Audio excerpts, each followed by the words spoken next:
Tak jauh dari keberadaan warga itu, berdiri seorang pemuda dengan wajah ketakutan. Keringat dingin mengucur dari dahi dan pelipisnya. Bibirnya bergerak menyebut satu nama, Sukma.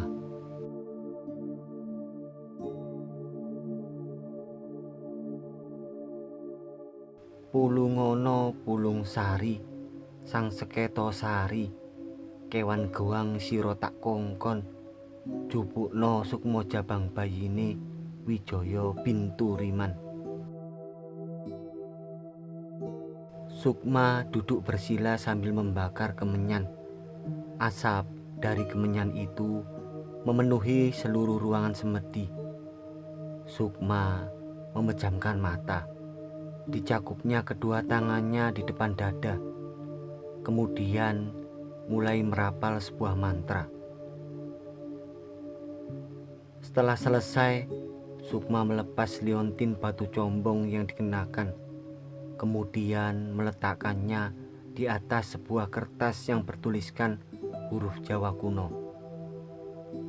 Teko gawa Sukma Wijaya marang ngarepku, ucapnya pelan. Sukma membakar 3 buah dupa, kemudian menancapkannya pada 3 sudut meja di depannya. 2 di bagian kiri, kanan, belakang, dan 1 di bagian tengah.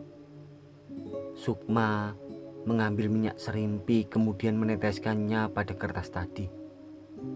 Sejumput kembang setaman dimasukkannya ke dalam sebuah kendi kecil berisi air. Diambilnya liontin batu combong tadi, kemudian dikenakan kembali. Sukma melipat kertas berisi huruf Jawa kuno itu, kemudian meletakkannya di antara bakaran kemenyan dan kendi berisi air kembang setaman. Sukma bangkit, kemudian keluar dari ruang semedi.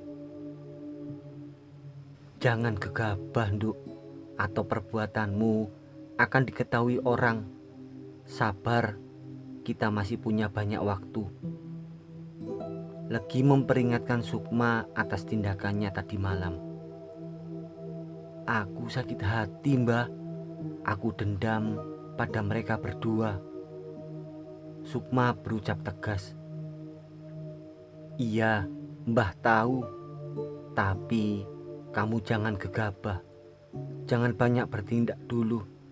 Ilmu peletmu belum sempurna. Tunggu sampai malam bulan purnama nanti. Legi masuk ke dalam ruangan semedi, kemudian keluar membawa semangkuk penuh kembang kantil. Makanlah kembang kantil ini. Legi menyerahkan mangkuk itu kepada Sukma. Mulai sekarang kau jangan terlalu banyak makan nasi. Makanmu adalah kembang kantil ini. Semakin banyak kau memakannya, maka akan semakin wangi bau auramu. Legi duduk di depan Sukma. Sukma mengambil kembang kantil itu lalu mengunyahnya. Tidak ada rasa pahit ataupun getir yang dia rasakan. Rasanya sama seperti saat Sukma makan makanan yang lain. Sukma tahu kini tubuhnya bukan sepenuhnya miliknya. Ada sosok lain yang menguasai dirinya dan bersemayam di dalam tubuhnya.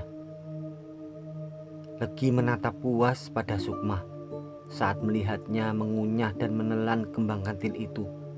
Setidaknya Legi tahu bahwa ilmu pelet pengikat Sukma itu sudah sepenuhnya menyatu dengan badan cucunya. Hanya tinggal menunggu malam bulan purnama nanti dan mencari darah perjaka sesuai permintaan Nyai Sekar Arum. Setelah semua ritual itu dilakukan, sempurnalah ilmu yang dimiliki Sukma. Enak, Nduk? Legi bertanya saat dilihatnya mangkuk tadi sudah kosong. Enak, Mbah. Rasanya manis. Lebih enak kembang kantil ini daripada nasi, Mbah. Sukma masih mengunyah kembang kantil itu. Legi tersenyum dielusnya kepala Sukma. Ingat, Nduk, jangan lupa semedi tengah malam nanti. Legi berjalan meninggalkan Sukma yang masih asik mengunyah kembang kantil itu.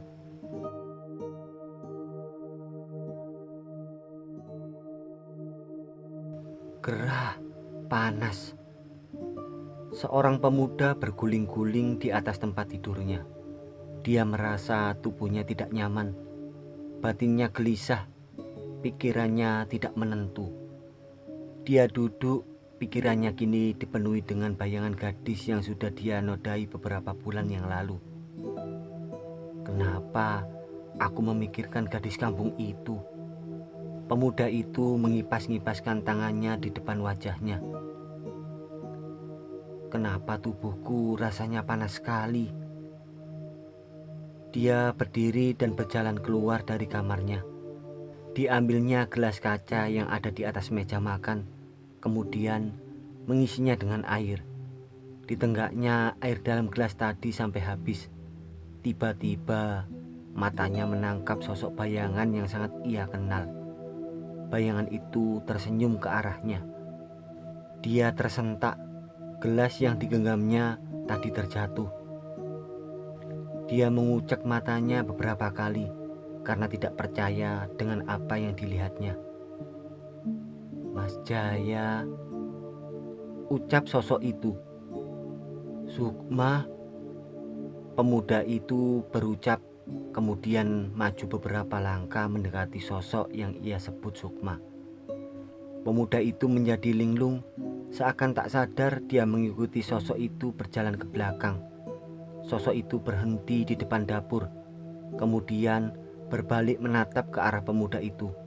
Direntangkannya kedua tangannya, seolah memberi isyarat agar dia datang mendekat dan memeluk tubuhnya. Pemuda itu berjalan cepat, mendekap tubuh sosok di depannya. Diciumnya bau kembang kantil yang menyengat dari tubuh sosok itu. Birahinya seketika muncul. Ia menjadi sangat bergairah pada sosok yang dipeluknya.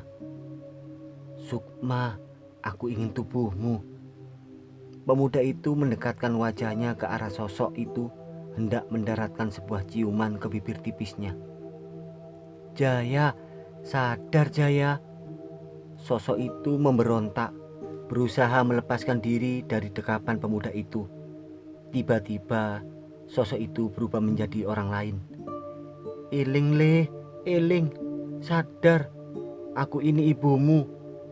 Perempuan itu berteriak ingin menyadarkan anaknya. "Pak, tolong Pak." Perempuan itu berteriak karena anaknya semakin beringas mendekapnya dan ingin menciumnya. "Astagfirullah Jaya, apa yang kamu lakukan?" Seorang lelaki setengah baya masuk ke dapur, kemudian menarik paksa tubuh anaknya menjauh. "Ada apa ini Bu? Kenapa Jaya jadi seperti ini?" Lelaki setengah baya itu erat memegang tubuh anaknya yang terus memberontak ingin kembali menyentuh ibunya. "Ibu ndak tahu Pak, tiba-tiba saja Jaya memeluk ibu." Terlihat wajahnya begitu syok akibat perbuatan yang baru saja dilakukan anaknya. "Sepertinya Jaya ndak sadar Bu." Ayahnya menyeret tubuh anaknya masuk ke dalam kamar. "Sukma, Sukma." Jaya terus menyebut nama Sukma.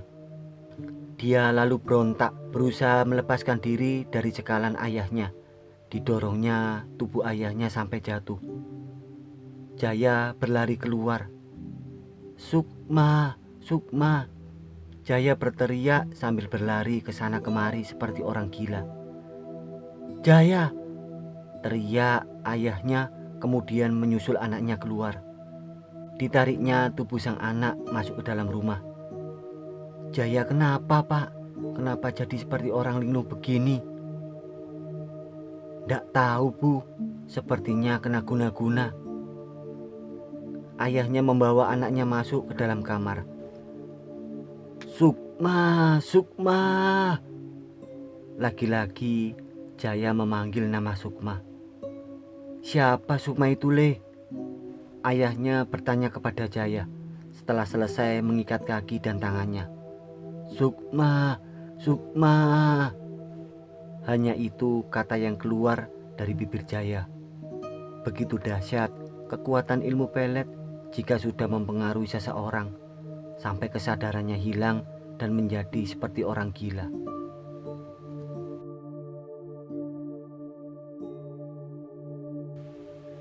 Berat.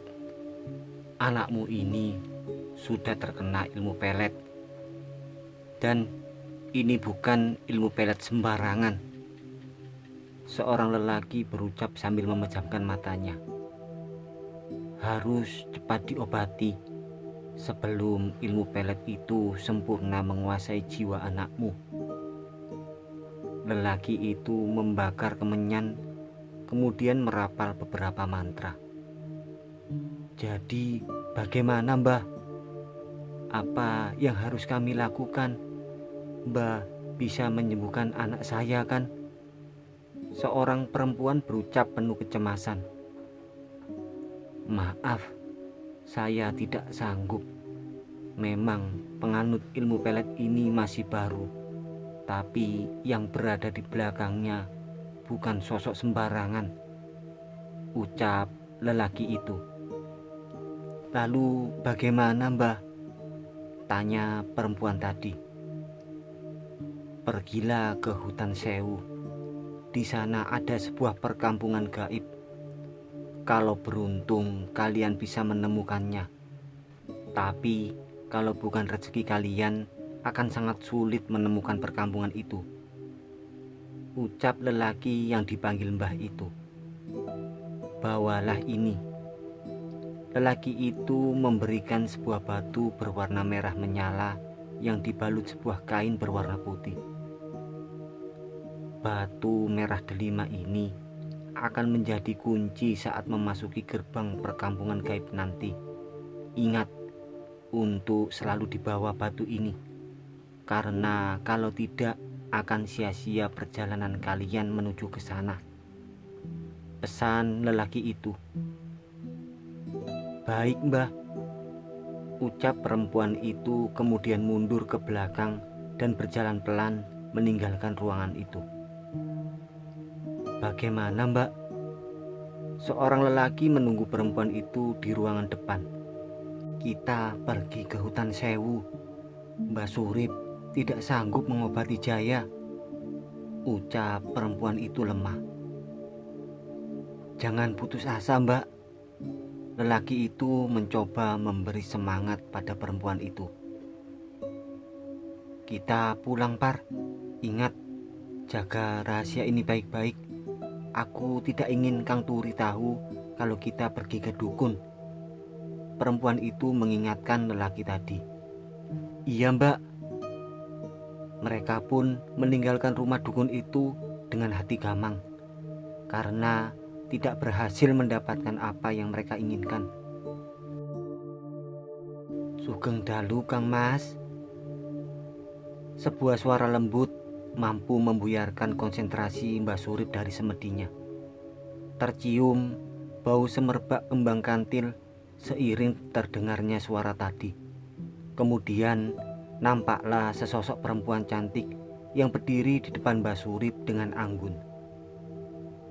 Ojo ganggu putuku. Suara itu meminta pada Mbak Surip. Mbak Surip membelalak. Ia tak menyangka jika niatnya diketahui oleh sosok penguasa segala jenis ilmu pengasihan. Nyun sewu, Nyai, ucap Mbah Surip sambil duduk bersimbah di depan sosok itu. Yen awakmu ora weruh masalahe, ojo melok-melok. Mergo nyawa lan sukmamu iso dadi tumbalku. Jika kamu tidak tahu masalahnya, jangan ikut-ikut, karena nyawa dan sukmamu bisa menjadi tumbalku. Suara itu menggema, terdengar lembut tapi penuh penekanan. Mbah Surip gemetar saat mendengar kata-kata dari sosok di depannya. Inggih, Nyai. Mbah Surip tertunduk di depan sosok itu dengan badan yang masih gemetar. Perlahan sosok itu menghilang seiring dengan memudarnya bau kembang kantil di ruangan itu. Terdengar suara ledakan dari depan. Mbak Suri bangkit dan berjalan tergesa untuk mengeceknya. Terlihat 2 buah kendi besar pecah dan berserakan di tanah. Isinya berhamburan di halaman depan. 2 buah kain putih terbakar dengan api yang masih menyala besar. Mbak Surip semakin gemetar saat menyaksikan pemandangan itu. Dia bergegas masuk ke dalam rumah. Mati aku. Mbak Surip berucap penuh ketakutan.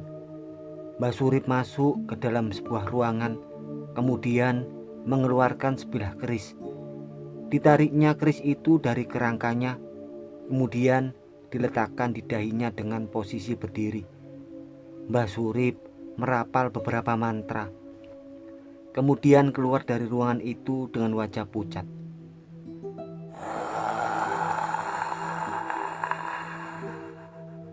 Sesosok hitam bertubuh tinggi besar berdiri di depan Mbak Surip. Matanya merah menyala, wajahnya mengerikan. Apes aku golek matiku dewe. Mbak Surip memegang erat keris di tangannya.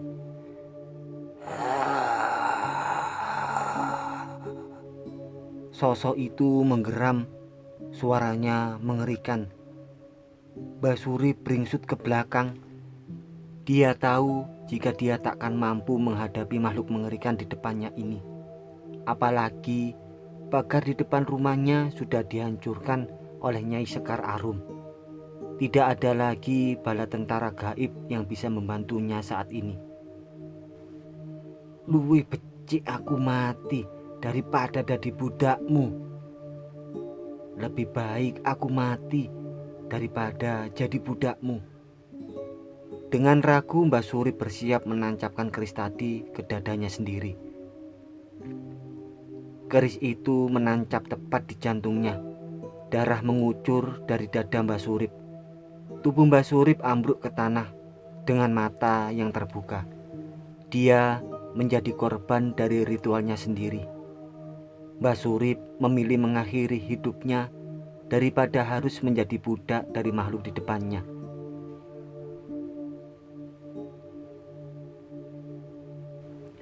Sukma berdiri di depan sebuah toko kelontong di pasar desa sebelah.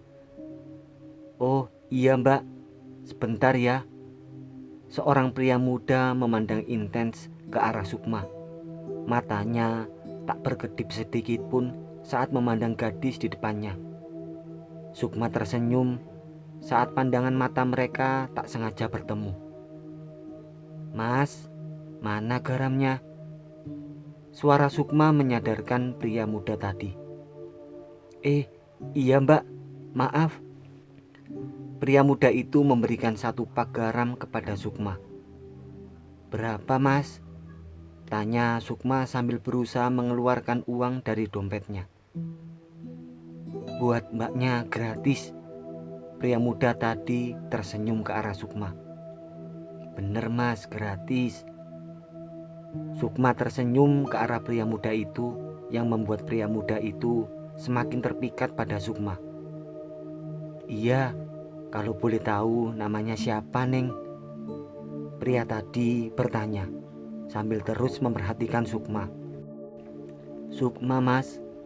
Sukma mengulurkan tangan ke arah pria tadi. Saya Aldi Neng. Ucap pria itu membalas uluran tangan Sukma. Dan seketika pandangan pria itu kosong. Sesuatu masuk ke dalam tubuh pria itu melalui tangannya yang bersentuhan dengan tangan Sukma. Mas, panggil Sukma pelan. Iya Neng, jawab pria itu. Sukma tersenyum puas. Ilmunya sudah berhasil menguasai pria itu. Nanti malam datanglah ke rumahku, bisik Sukma pelan di telinga pria tadi. Kemudian pergi meninggalkan toko kelontong itu. Sukma, Sukma. Jaya duduk di depan jendela sambil terus meneriakkan nama Sukma. "Keadaan Jaya semakin parah, Pak." Kedua orang tua Jaya memandang sedih ke arah pemuda itu. "Aku sudah bertanya pada teman-temannya, tapi tidak ada yang mengenal Sukma, Bu." Pak Turi terus memandang iba pada sang anak. "Bagaimana kalau kita bawa Jaya ke dukun saja, Pak?" ucap sang istri memberi saran. "Tidak, itu sama saja musyrik, Bu. Itu adalah perbuatan yang paling dibenci oleh Allah. Dosanya tidak terampuni," tolak Pak Turi. "Lalu apa solusi dari masalah ini, Pak? Kita sudah memanggil beberapa ustadz untuk datang mengobati anak kita, tapi sampai sekarang keadaan Jaya tetap tidak berubah," ucap sang istri di sela tangisnya. "Sabar, Bu. Tidak ada masalah yang tidak ada jalan keluarnya. Yang penting kita tetap berusaha." Pak Turi memeluk tubuh sang istri. "Maaf, Pak, tapi aku tidak bisa menunggu lagi. Aku tidak tega melihat keadaan anak kita. Semoga Allah mengampuni perbuatan yang aku lakukan nanti," batin istri Pak Turi. "Mas, sudah siap?" Sukma tersenyum manja ke arah pria yang tadi pagi ditemuinya di toko kelontong. Pria itu mengangguk dengan tatapan kosong. Kemudian dia membaringkan tubuhnya di atas sebuah batu besar. Sukma memalingkan wajahnya ke arah Legi. Legi membalasnya dengan sebuah anggukan. Sukma mengambil sebuah pisau yang tergeletak di samping batu besar itu. Sukma menggenggamnya erat. Sekali lagi Sukma menengok ke arah Legi. Legi memberi isyarat agar Sukma segera melakukannya. Sukma memandang nanar ke arah pria di depannya. Sebuah perasaan ragu menghinggapi hatinya. Timbul perasaan iba saat membayangkan pria di depannya ini harus menjadi korban persembahannya untuk Nyai Sekar Arum. "Ayo, Nduk, lakukan," Legi mengingatkan sang cucu. Sukma mengambil nafas panjang. Di pandangannya bulan purnama yang bertengger indah di atas kepalanya. Sukma beralih memandang pria di depannya yang terbaring pasrah. Sukma menutup matanya, merapalkan sebuah mantra. Kemudian dengan sekali ayun, pisau tadi menembus dada pria yang berbaring di depannya. Darah muncrat mengenai wajah Sukma, sedangkan pria tadi hanya terbaring diam tanpa ekspresi dan tanpa suara. Sukma mengambil mangkok dari tanah liat, kemudian menadahkannya di bagian samping tubuh pria malang tadi. Dalam sekejap, mangkok itu sudah terisi penuh darah pria itu. Sukma merapal mantra sekali lagi, memanggil Nyai Sekar Arum. Tidak butuh waktu lama, sosok cantik itu hadir diiringi dengan bau menyengat kembang kantil. "Minum darah itu setengah, dan setengahnya lagi balurkan ke sekujur tubuhmu, Cahayu," ucap Nyai Sekar Arum. Sukma mengikuti perintah Nyai Sekar Arum tanpa rasa jijik. Diminumnya darah itu dan sisanya dibalurkan ke sekujur tubuhnya. Legi memandang puas ke arah cucunya. "Ambil jantung pria itu dan bawa kemari," perintah Nyai Sekar Arum. Tanpa rasa takut, Sukma merobek dada pria tadi dan mengambil jantungnya. "Ah!" Suara terakhir yang keluar dari bibir pria malang itu sebelum akhirnya meregang nyawa. Sukma hanya memandang kosong pada tubuh pria di depannya, tanpa rasa iba dan tanpa rasa bersalah. Kini dirinya sudah sepenuhnya dikuasai oleh jin pengikat Sukma. Sukma membawa jantung pria tadi dengan kedua tangannya mendekat ke arah Nyai Sekar Arum. Senyum puas terpancar dari sosok cantik di depannya. "Makanlah jantung itu," perintah Nyai Sekar Arum. Dengan buas dan beringas, Sukma menggigit dan mengunyah jantung itu. Sungguh, siapapun pasti akan muntah saat menyaksikan kejadian ini secara langsung.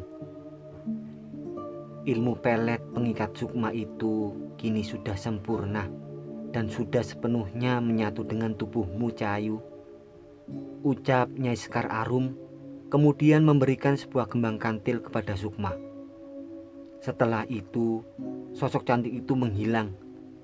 Sukma memandangi kembang kantil yang diberikan Nyai Sekar Arum tadi. Simpanlah, itu bisa menjadi senjata untukmu dalam keadaan terdesak. Ucap Legi yang ditanggapi dengan anggukan oleh Sukma. Mbak, kamu yakin ingin memasuki hutan ini? Tanya Supar pada Mbak Yunya. Saat ini mereka tengah berdiri di tepi hutan Sewu. Hutan yang penuh misteri yang telah banyak merenggut banyak nyawa. Mereka berdiri diam, memegang sebuah obor dari bambu di tangan mereka masing-masing. Hari sudah cukup gelap. Segelap hati dan pikiran mereka saat ini yang sudah berhasil dikuasai oleh iblis. Mereka rela menyerahkan nyawa demi sesuatu yang bahkan belum jelas dan tak pasti. Demi jaya apapun akan Mbak lakukan, Par. Kalaupun harus menyerahkan nyawa untuk ditukar dengan kesembuhan Jaya, Mbak rela.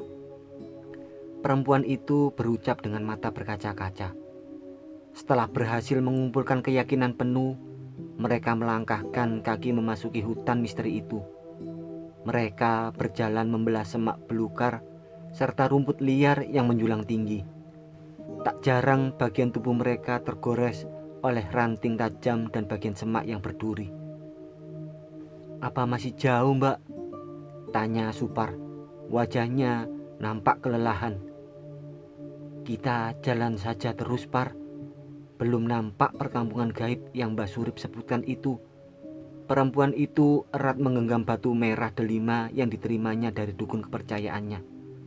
Mereka terus merangsek masuk ke dalam hutan, semakin gelap, pengap, dan basah. Tubuh mereka meremang kala sebuah angin bertiup pelan menggoyahkan dedaunan di sekitar mereka. Api dari obor yang mereka pegang nampak meliuk-liuk bergerak mengikuti arah angin bertiup. Mata mereka awas memandang sekitar, hanya gelap dan hitam yang bisa ditangkap oleh indera penglihatan saat ini. Mbak, aku lelah, kita istirahat sebentar, pinta Supar pada Mbak Yunya. Perempuan itu tidak menjawab, hanya mengikuti sang adik duduk di bawah sebuah pohon besar. Kenapa aku jadi tidak yakin kalau kita bisa menemukan perkampungan gaib itu ya, Mbak? Supar menerawang jauh ke depan. Perempuan itu tak merespon pertanyaan sang adik, tapi dalam hati sebenarnya dia pun merasakan hal yang sama, seperti memiliki sebuah firasat bahwa apa yang mereka lakukan tidak akan membuahkan hasil. Kita harus yakin, Par, semua ini demi Jaya. Perempuan itu mencoba meyakinkan sang adik, padahal dia sendiri pun ragu atas apa yang sedang mereka lakukan. Kita terlalu gegabah, harusnya kita cari dukun lain dulu. Kita tidak tahu apakah yang dikatakan Mbak Surip benar atau tidak. Supar menyesali keputusannya memasuki hutan ini. Mbak percaya pada Mbak Surip, jawab perempuan itu singkat. Kenapa aku merasa dia hanya menipu kita? Dia sengaja mengarahkan kita ke sini untuk menyerahkan nyawa, ucap Supar putus asa. Entah kenapa sejak pertama kali melangkahkan kaki memasuki hutan ini, Supar merasa ada sosok lain yang mengawasi mereka. Angin kencang tiba-tiba bertiup dan menerjang mereka, diiringi oleh suara petir yang menggelegar. Kedua orang itu tampak ketakutan, badannya panas dingin dan gemetar. Tungkai mereka lunglai seakan tidak memiliki tulang. Seketika tubuh kedua orang itu terhempas karena terjangan angin yang sangat dahsyat. Mereka melayang dan berputar di udara sebelum Akhirnya tubuh mereka jatuh ke tanah setelah menghantam sebuah pohon. Ah! Pekik keduanya hampir bersamaan. Darah tampak mengalir dari beberapa bagian tubuh mereka. Supar merasakan sakit yang amat sangat di bagian kepalanya. Dia menahan cairan merah yang mengalir di pelipisnya. Supar bangkit dengan tubuh sempoyongan. "Mbak, kamu tidak apa-apa?" Supar mengoncang tubuh Mbak Yunya dengan perasaan cemas. "Par," perempuan itu mengarahkan telunjuknya pada suatu arah dengan mata yang membelalak. Supar mengalihkan pandangannya ke arah yang ditunjuk oleh Mbak Yunya. Seketika tubuhnya menegang. Degup jantungnya berdetak cepat. Nafasnya terasa sesak dan memburu.